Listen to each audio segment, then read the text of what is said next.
السلام عليكم حبايبي، كنتمنى تكونوا بخير وعلى خير. اليوم رجعت معكم فيديو غادي نوجد معكم ان شاء الله قنيطاس ديال الكيسو اولا ديال الجبن مع البافو.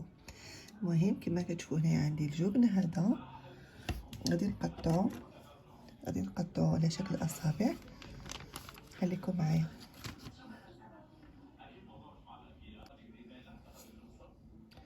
بسم الله.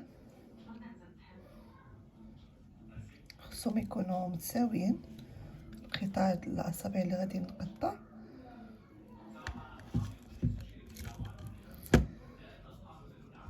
غادي نوريكم غير الطريقه، يعني الشكل الاول، القطعه الاولى كيفاش خصهم يجيو.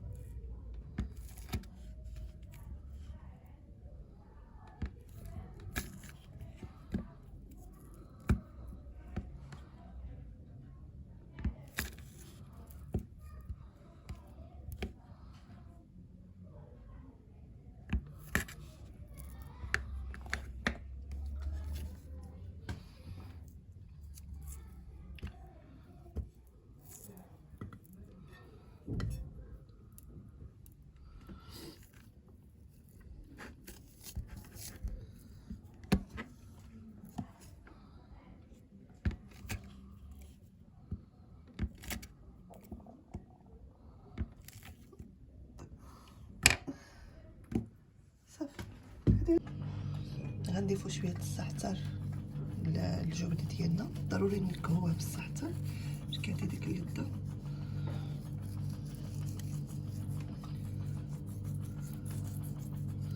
ممكن تضيفوا له اليبزر، حتى اليبزر مزيان، فلفل اسود. الورقه بالنسبه للورقه كنقطعوا على هذا الشكل هذا كما كتشوفوا، مثلث، شكل مثلث كنقطعوه هكذا. انا كنقطع يعني كلشي مع بعضو باش كيسهل عليا. من بعد كنفسخها. الطريقه يعني اقتصاديه في الوقت وكيجيو قد بعضهم، ما كيجيوش شي كبير شي صغير. صافي كنفسخها من بعد كنبدا نخدم بها. المهم نخلي باش نوريكم الطريقه كيفاش غادي نلوي السيجار ديالي. شويه الزيت، هذا غير الجبن، قطعت لهنا الجبن. المهم انا بشويه الزويته غادي نطلق هكذا. غادي ننزل الجبن كما كتشوفوا. نزلت في الاول الورقه ونزلت البافو.